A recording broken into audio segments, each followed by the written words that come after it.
Bonjour Rémi. Je vous Ah, laisse bonjour.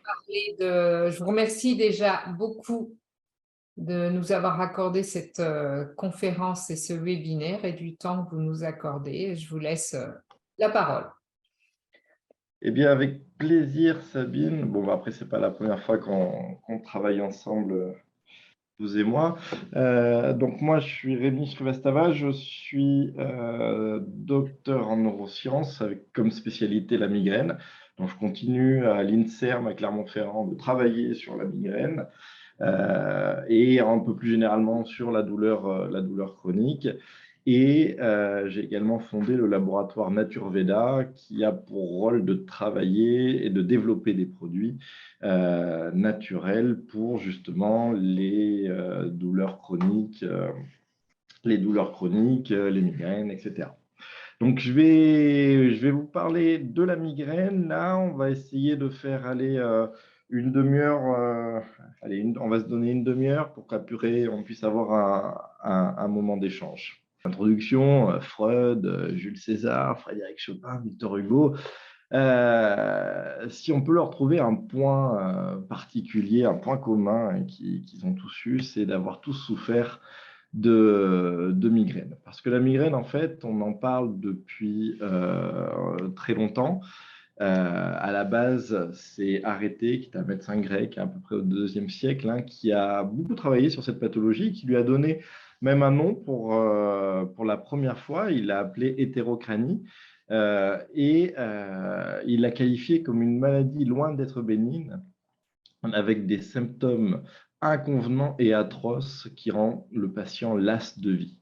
Une définition déjà qui est assez lourde de sens et qui en dit long sur cette pathologie.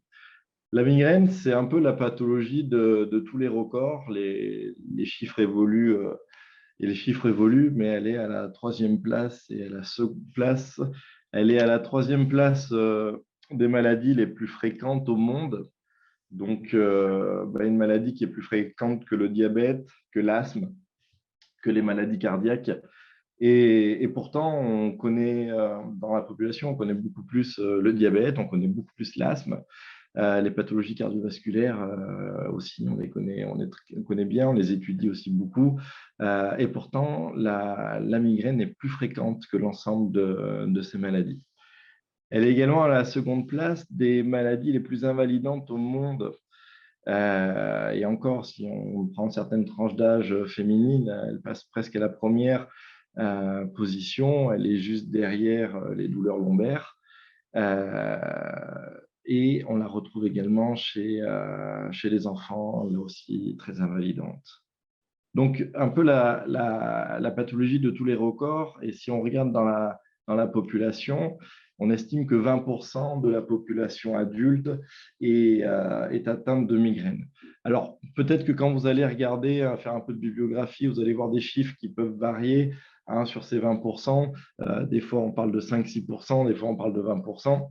On verra tout à l'heure que la migraine a des critères qui sont en fait très spécifiques, mais que pour faire le diagnostic de la migraine et justement pour avoir cette prévalence-là, on prend tous les critères moins 1.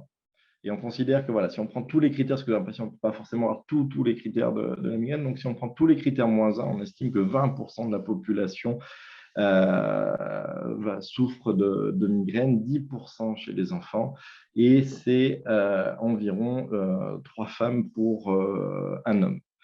On a quelques différences entre les pays d'Europe où on est très touché, des pays d'Amérique du Nord qui le sont également, et puis après, si on va sur des pays Afrique, Asie, où la prévalence, donc la fréquence de la migraine diminue fortement.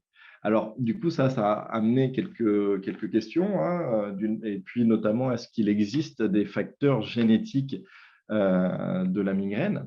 Alors, effectivement, il y a eu beaucoup d'études qui ont été faites et on estime que 42%, en fait, c'est le caractère qu'on appelle ça héréditaire de la migraine.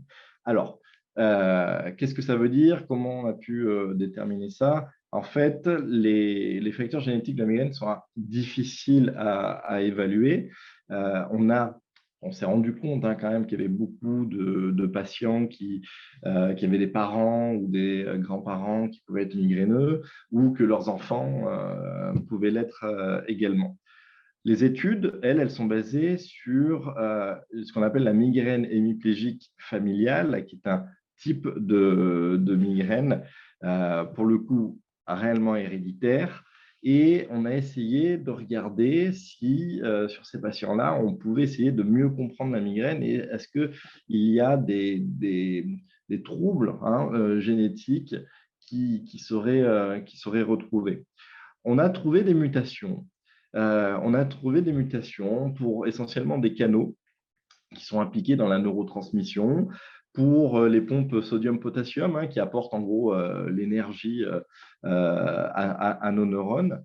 Et donc, c'est là où on s'est dit, ben, effectivement, il y a il y a une vraie part de génétique et en même temps, elle ne peut pas tout expliquer en même temps. La migraine, c'est très loin d'être un mal de tête. D'ailleurs, il y a un moment donné, il faut comprendre ça. On peut souffrir de migraine sans même avoir mal à la tête. Effectivement, la céphalée, le mal de tête, est un des symptômes de la migraine, mais qui parfois, non, c'est assez rare, certes, mais qui parfois peut passer même inaperçu. Alors la migraine, elle va évoluer selon des phases. Il y a une première phase qu'on appelle les prodromes.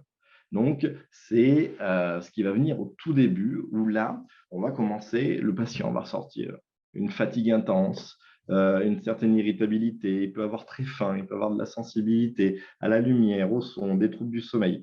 Et souvent, le patient le ressent, il sent, entre guillemets, que la crise va arriver.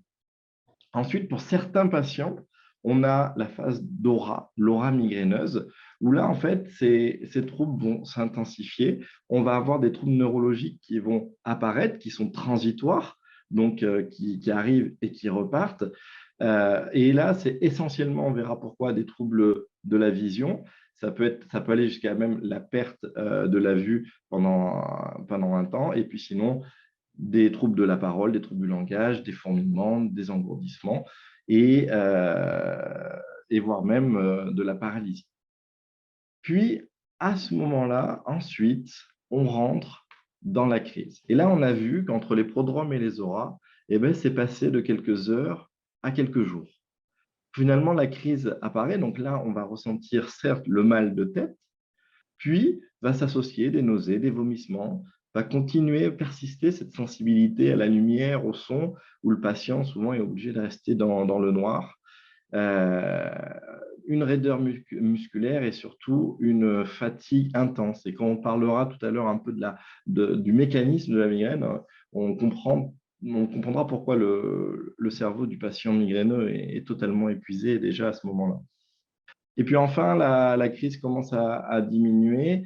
Et puis, on a tout comme les prodromes, en fait, on appelle ça les post-dromes, où on va retrouver à peu près les mêmes symptômes et ça peut durer encore ça sur 2 à 3 jours.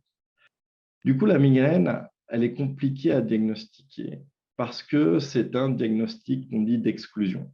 Un diagnostic d'exclusion, c'est-à-dire qu'en fait, on doit imaginer que c'est autre chose. Et puis, une fois qu'on a finalement écarté toutes les autres pathologies, c'est à ce moment-là qu'on va dire, OK, il peut s'agir d'une migraine. C'est ce qui en fait que, même si c'est une maladie qu'on dit bénigne, on ne meurt pas de la migraine, elle ne causera pas d'AVC, elle ne causera pas de tumeur, etc. Ça ne veut pas dire qu'elle fait pas mal, mais par contre, on est sur une maladie bénigne et il faut exclure avant toute pathologie qui ne serait pas. C'est pour ça qu'on va faire un examen complet des signes vitaux neurologiques. On va regarder comment évolue la crise, si c'est une céphalée, un mal de tête qui arrive comme ça spontanément une fois. Donc là, il faut faire très attention, c'est même une urgence, parce que ça peut être un accident ischémique transitoire, ça peut être une hémorragie, etc. On va regarder la progression des céphalées, est-ce qu'elles augmentent progressivement? Et dans ce cas-là, ben, on va plus penser à des maladies d'Orton ou voire même au développement d'une tumeur. Est-ce que la céphalée évolue bien par crise et comment ces crises sont espacées?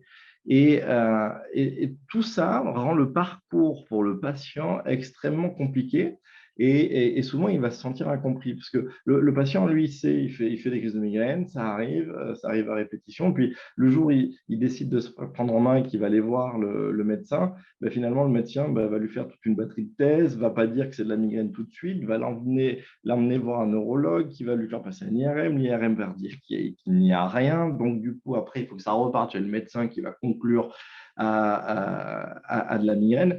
Et finalement, on est dans un parcours de soins qui est extrêmement compliqué pour le patient.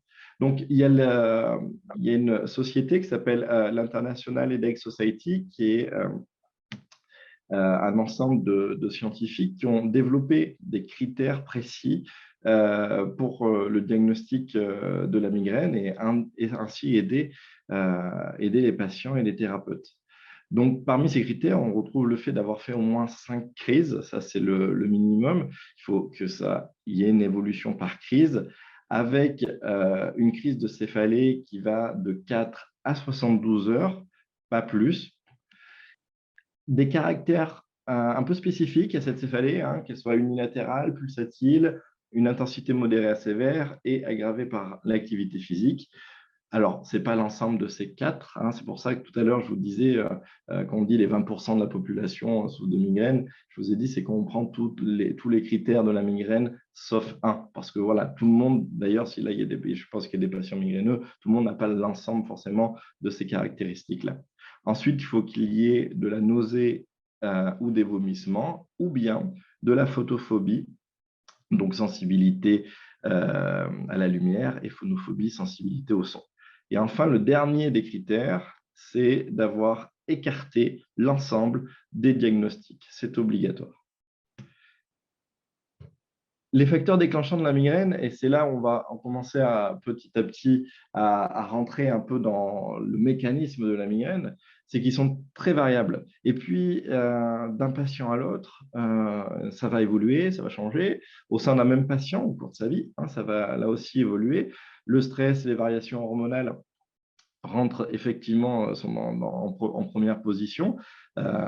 Certains patients vont sauter un repas, vont faire la fête un peu plus que prévu et pas se coucher à la même heure. Et finalement, autant de facteurs déclenchants qui peuvent ensuite déclencher une migraine. Et c'est pour ça que moi, j'aime bien cette phrase qui est de dire que la migraine est une intolérance du cerveau au changement. Que ce soit un changement, on peut parler du stress, mais que ce soit un changement hormonal, qui peut expliquer du coup que beaucoup de femmes souffrent de migraine par rapport aux hommes, un changement sur votre routine quotidienne, sur votre alimentation, etc. Tout changement peut entraîner la migraine est une intolérance du cerveau au changement.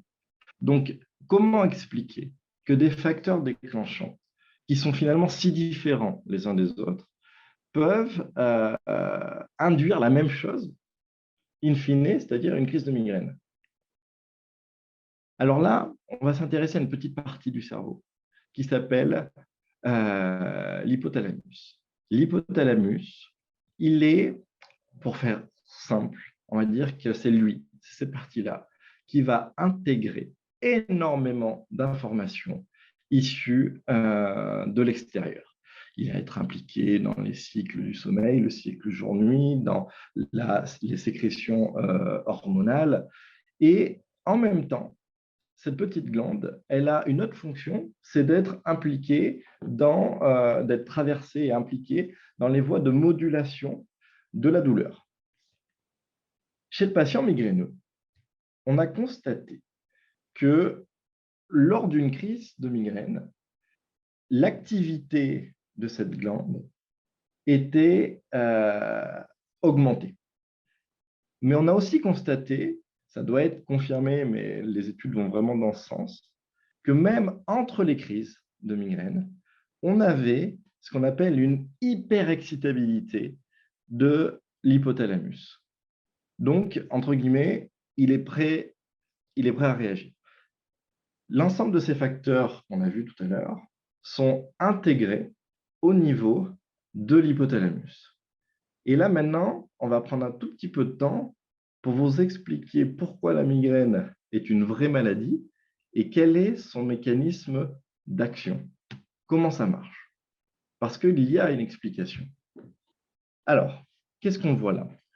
Là, on a notre cerveau, on retrouve notre hypothalamus. On ne va pas aller dans les détails des petits noyaux qui sont en fait impliqués dans la douleur.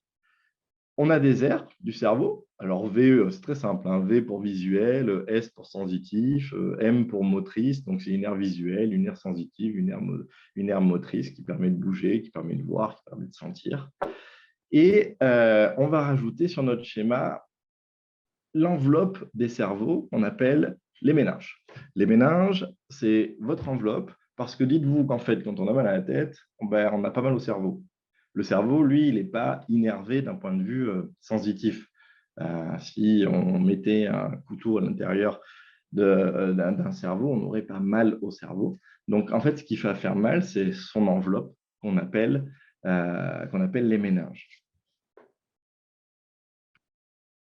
Si on continue un tout petit peu l'anatomie pour faire simple, vous savez que si à un moment donné, on a mal à quelque part, ça veut dire qu'il y a des nerfs. Des nerfs, enfin, si je me tape avec le doigt avec un marteau, j'ai un nerf qui va partir de mon doigt et qui va intégrer l'information jusqu'au niveau du cerveau. Là, quand on a mal à la tête, il y a là aussi une paire de nerfs qu'on appelle les nerfs crâniens, le nerf 5, qui innerve le cuir chevelu et l'ensemble de la face et qui ensuite véhicule l'information jusqu'au niveau d'une zone qui est tout en bas du cerveau qu'on appelle le complexe sensitif du trijumeau. C'est un nom un petit peu bâtard parce que le nerf s'appelle le nerf trigéminal, donc l'ensemble des deux nerfs s'appellent les trijumeaux, et l'information est intégrée dans le complexe sensitif du trijumeau. Bref, c'est là où les nerfs qui permettent la sensibilité de la tête et de la face sont intégrés. Donc, à droite, je vous ai décrit la partie entre les crises, puis en noir, la partie des crises, donc les prodromes, l'aura, et enfin la crise de migraine. Et on va voir qu'est-ce qui se passe. On a vu qu'il y avait entre les crises une partie qui était génétique.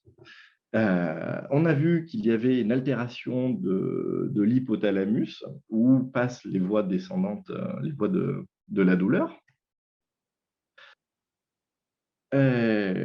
Alors, ces voies de la douleur, je vous les aurais bien montrées. Est-ce que ça va apparaître?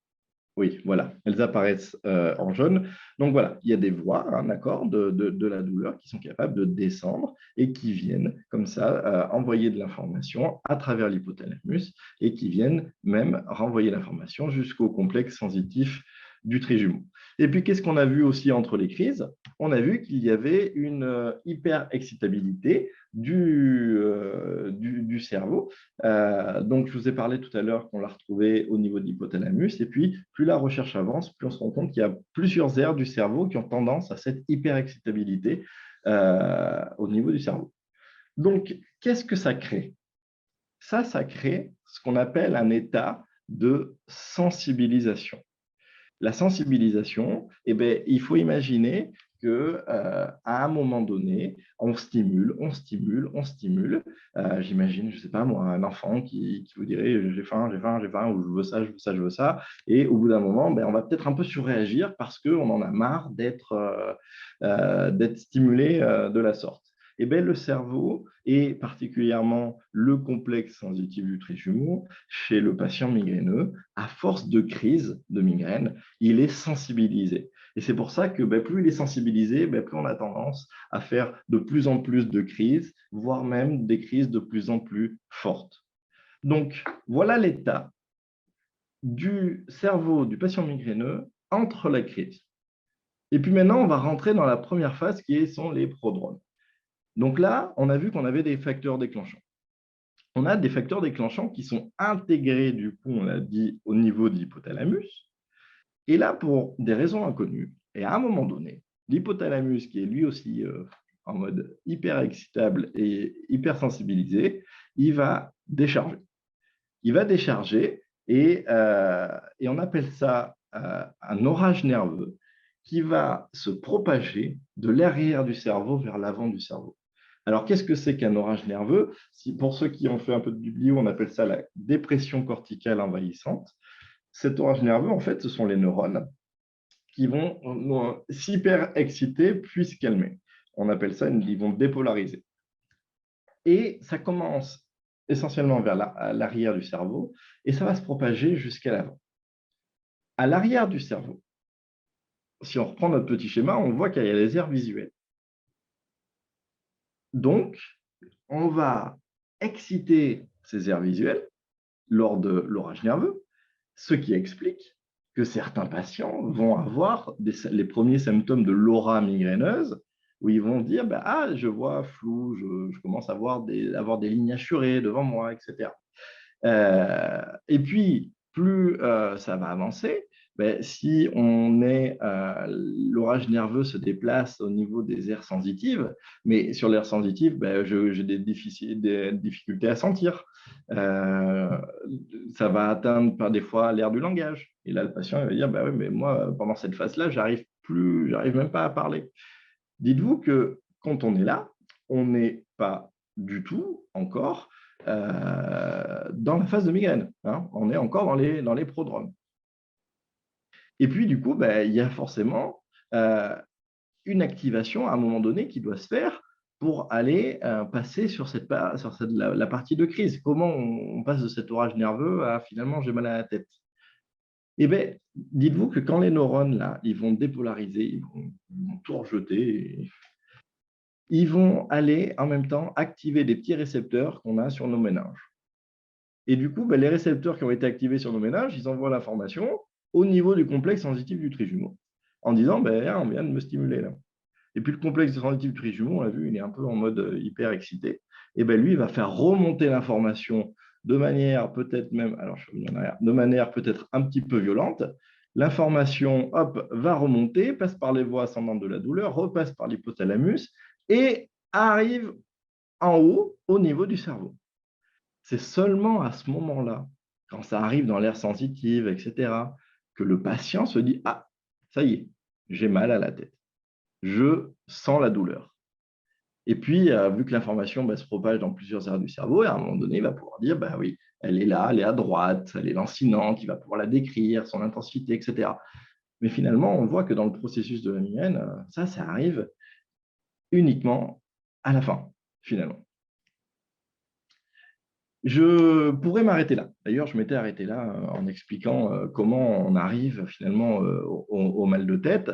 Sauf que pour vous, je pense que vous êtes très informé au fait des fameux anticorps du CGRP. Je vais en parler un petit peu tout à l'heure, mais donc c'est quoi ce CGRP là? Les traitements sont des anticorps contre le CGRP, mais c'est quoi? En fait, quand on a justement cette phase d'inflammation où on active les récepteurs au niveau des méninges, on a des molécules de l'inflammation qui sont libérées. Et parmi, il y a peut-être une trentaine, même plus, de molécules inflammatoires. Mais dans le cas de la migraine, il y en a une qui est particulièrement libérée et qui s'appelle la CGRP. Donc, elle est libérée à ce niveau-là, au niveau des méninges, et elle entretient du coup la douleur qu'on peut ressentir lors de la céphalée. Donc, voilà ce qu'est la CGRP. Donc là, c'était la partie un peu compliquée, mais j'espère que je voulais bien simplifier. Et puis, si on pourra échanger dessus tout à l'heure. Si on regarde un peu les traitements de la migraine, je vais aller un peu plus vite dessus. Le premier traitement, c'est la prévention.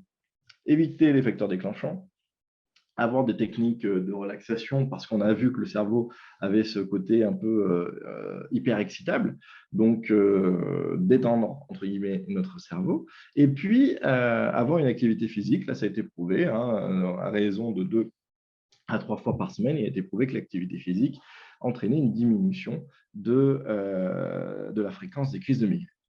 Ensuite, on peut donner un traitement de crise Donc là, le but, c'est de stopper la crise quand elle arrive, diminuer donc sa durée et son intensité. On a des traitements qu'on dit non spécifiques, c'est-à-dire qui ne sont pas créés pour la migraine. Donc, c'est l'aspirine, le paracétamol, etc. Et des traitements spécifiques pour stopper la migraine, ce sont, alors les dérivés ergotés maintenant beaucoup moins, mais ce sont essentiellement les triptans. Le problème est qu'on ne peut pas prendre des triptans à outrance parce qu'au bout d'un moment, en fait, les triptans vont entraîner ce qu'on appelle des céphalées par abus médicamenteux. C'est-à-dire, au bout d'un certain temps, ça dépend, 5, 10 ans, tout dépend de la fréquence à laquelle on prend des triptans. Le triptan va lui-même participer à déclencher des céphalées. Et donc là, ça devient très, très compliqué pour le patient parce que quand il a mal à la tête, finalement, qu'il fait une crise de migraine, on lui donne des triptans, mais ces triptans engendrent des céphalées. Et là, on a vu qu'il n'y a pas d'autre traitement, il n'y a pas d'autre alternative que le sevrage. Sauf que c'est très dur de sevrer un patient qui, on sait l'intensité et la douleur que peut représenter une crise de migraine, lui dire maintenant, stop, ton triptan, tu l'arrêtes. Donc, c'est vraiment, c'est compliqué. Donc, pour éviter ça, on instaure un traitement de fond où là, l'idée, c'est de diminuer la fréquence des crises. Donc, si on fait moins de crises, potentiellement, on prendra moins de triptan et donc on pourra en prendre peut-être plus longtemps. Dans les traitements de fond, ils sont tous non spécifiques, donc pas créés du tout pour la migraine. Donc, c'est le propranolol, un bêta-bloquant. Donc, dans le jargon, c'est un peu ce qu'on appelle des molécules sales. C'est-à-dire que c'est des molécules où on s'est rendu compte après que ça devait aussi agir sûrement sur d'autres récepteurs dans le cerveau et on ne sait pas trop lesquels. Et finalement, ça fait du bien dans la migraine. Bon, allez, on va donner du coup une autorisation de mise sur le marché de ce traitement pour traiter les migraines. Mais sauf que on a des patients qui en face ne sont pas forcément hyper tendus et donc les effets indésirables peuvent être importants. Les anti-épileptiques et les antidépresseurs sont également très prescrits en traitement de fond. Et là, c'est important, quand j'ai les patients comme ça, j'aime bien vous expliquer ça. Des fois, votre médecin il va vous prescrire des antidépresseurs, mais pas parce que vous êtes dépressif. On sait que la douleur chronique entraîne effectivement un état un peu de dépression, mais le traitement, quand on donne des antidépresseurs, c'est parce que les antidépresseurs vont moduler un neurotransmetteur qu'on appelle la sérotonine, et cette modulation-là peut avoir un effet antalgique. Donc, on ne donne pas le seuil qui permet d'avoir un état antidépressif, on donne un seuil qui permet d'avoir cette action de modulation de la douleur. Mais il y a beaucoup de patients qui se disent bah oui, mais moi, le médecin, il a cru que c'était dans ma tête ou que j'étais dépressif et il m'a donné des antidépresseurs. Sauf que le vrai fonctionnement, en fait, c'est pas, voilà, c'est pas ça, c'est qu'on va chercher cet état de modulation de certains neurotransmetteurs. Ensuite, dans les traitements de fond, on a des traitements qui sont naturels, la vitamine B2, la vitamine B12, le magnésium, le coenzyme Q10, le tryptophane, certaines plantes. Nous, on a beaucoup travaillé au laboratoire sur le parthénolide, qui a montré des vrais effets, qui nous a permis de sortir des traitements naturels pour traiter les migraines. Mais tous ces traitements de fond, il faut au moins les prendre entre 3 et 6 mois. On ne peut pas évaluer un traitement de fond en moins de 3 mois. Donc, ça veut dire qu'il faut persévérer. Ça veut dire qu'au bout de 6 mois, il faut peut-être changer, en avoir d'autres. Mais par contre, quand la qualité de vie du patient est altérée par ces migraines, il faut trouver un traitement de fond. Et ensuite, un petit mot sur les thérapies alternatives. La méditation, l'ostéopathie ont fait leurs preuves. L'acupuncture aussi, il y a des études cliniques qui ont montré que vraiment les bienfaits de l'acupuncture, un peu plus généralement en termes de prise en charge de la douleur chronique. On avait fait un webinaire sur l'ostéopathie qui réellement peut avoir des bienfaits. Et en fait, on va pas jouer pendant la crise, mais en fait, on va jouer sur cet état que je vous ai expliqué d'hyperexcitabilité en fait, du cerveau, où on va pouvoir effectivement apaiser globalement le cerveau du patient. Et c'est comme un verre d'eau en fait, qui se remplit, qui se remplit. Et ben, toutes ces thérapies alternatives arrivent à faire en sorte que on enlève déjà un petit peu d'eau, on enlève du stress, etc. Et dernier traitement de fond qui vient de sortir, ce sont les anticorps dirigés contre le CGRP. Je termine là-dessus avec un tout petit mot sur ces anticorps du CGRP. Votre association, la Voix des migraineux, se bat pour les faire reconnaître, les faire valider, parce qu'il y a une polémique entre on rembourse pas, etc. Donc ça, pour le coup, Sabine sera bien plus au fait que moi pour vous en parler. Moi, ce que je peux juste dire sur ça, c'est mon point de vue un peu plus scientifique.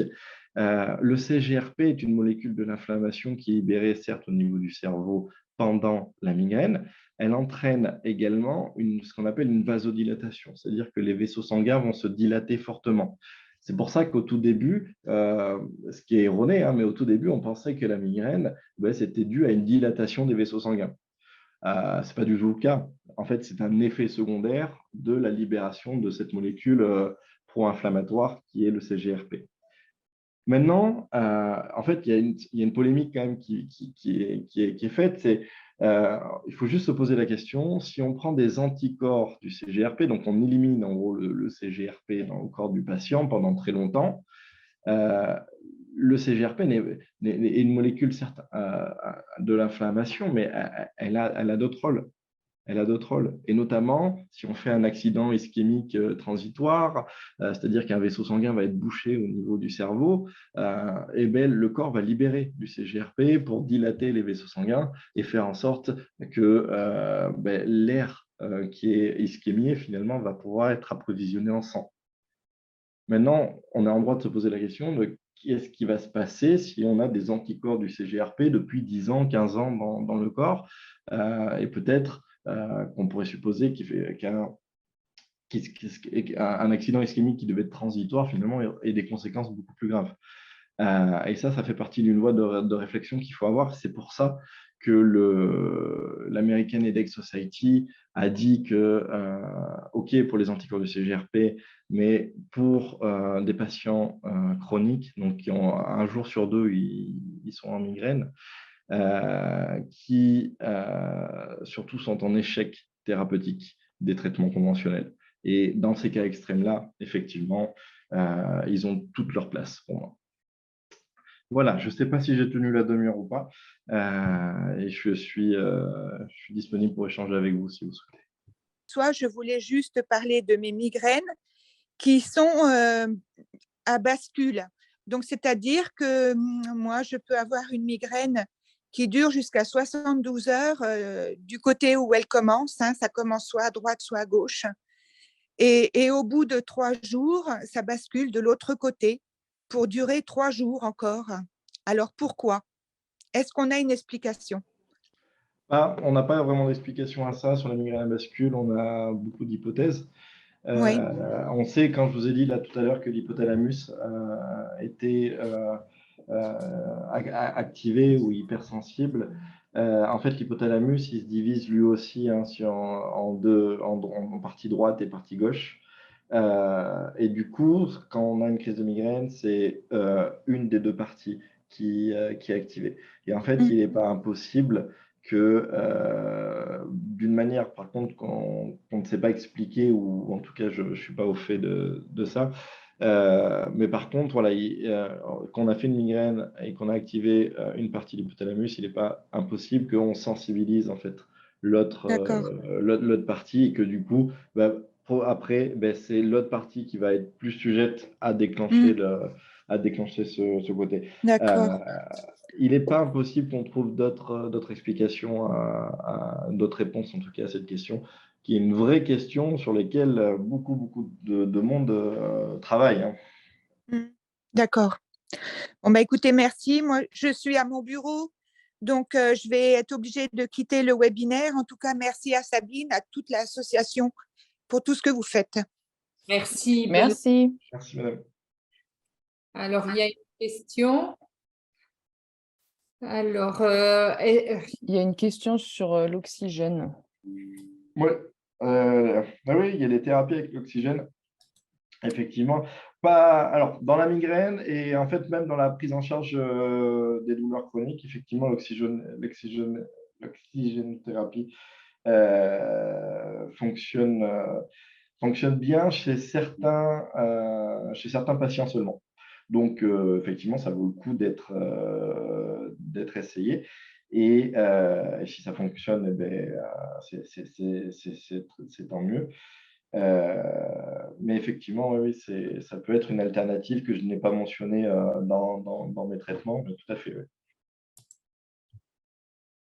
Alors, une personne demande s'il faut obligatoirement passer par un neurologue. Non, on n'est pas obligé de passer obligatoirement par un neurologue. Par contre, enfin, le médecin généraliste est tout à fait compétent pour prendre en charge des migraines. Par contre, il y a deux choses. C'est il faut faire de l'imagerie complémentaire, parce qu'au départ, il faut être sûr que ce soit de la migraine. Donc, souvent, quand on fait de l'imagerie complémentaire, ça peut impliquer de passer par un neurologue. L'important, c'est d'être diagnostiqué migraineux, peu importe si c'est votre médecin traitant ou votre neurologue. L'important, c'est qu'on vous donne un vrai traitement de crise et qu'on associe, quand c'est nécessaire, un traitement de fond et qu'il y ait un vrai suivi de ce traitement de fond, que le patient ait un carnet des migraines, qu'il puisse suivre du coup l'évolution avec son médecin des migraines pour pouvoir analyser l'efficacité du traitement de fond.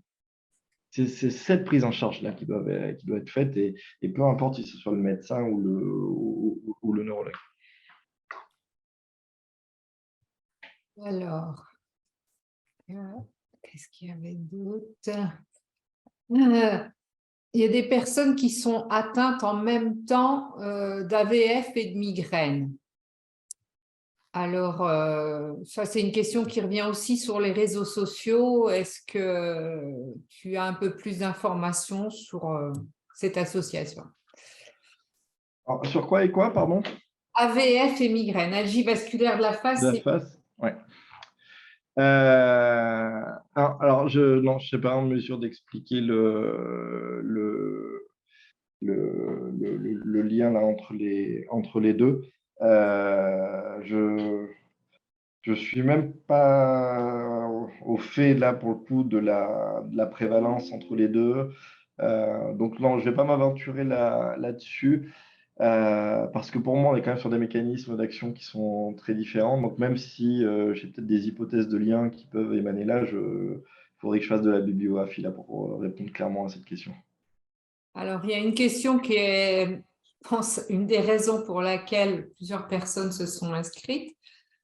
Comment l'ostéopathie peut-elle améliorer les crises migraineuses? L'ostéopathie, elle va jouer un rôle, comme je vous l'ai expliqué tout à l'heure, un peu d'apaisement au niveau du cerveau. Mais il faut voir ça en plus, l'ostéopathie ne va pas jouer sur le déclenchement d'une crise de migraine. Mais par contre, il va faire en sorte que le cerveau du patient va pouvoir mieux appréhender tous les facteurs déclenchants potentiels de la migraine.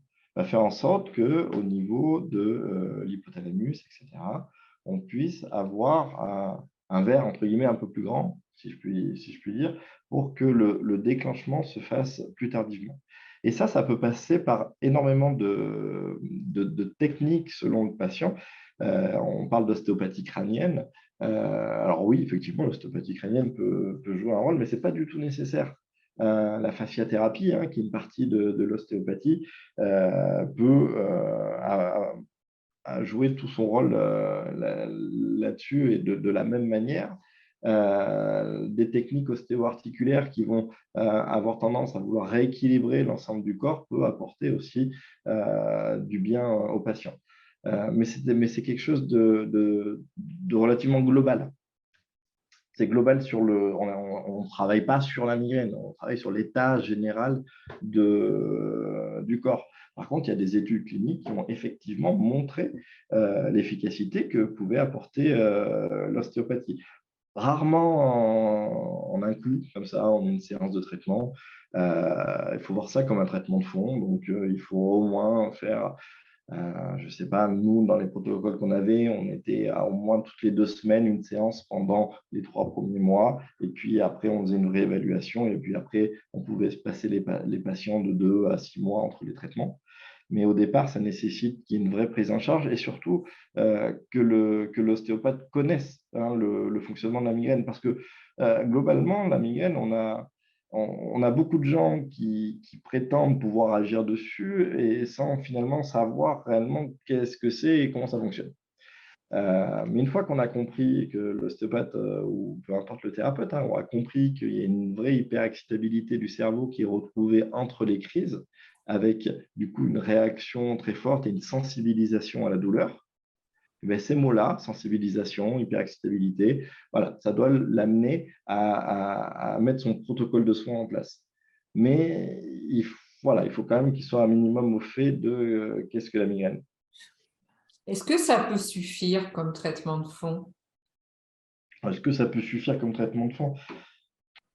J'aurais tendance à dire non. J'aurais tendance de dire qu'on va s'abstenir d'un vrai traitement de fond et tout miser sur l'ostéopathie, par exemple. Moi, la question, c'est pourquoi?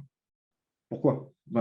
C'est très bien si c'est un plus, mais quand on voit la difficulté de diminuer la fréquence des crises de migraine, quand on voit l'intensité que ça peut avoir comme douleur, moi, je suis plus d'avis de mettre un petit peu toutes les chances de notre côté.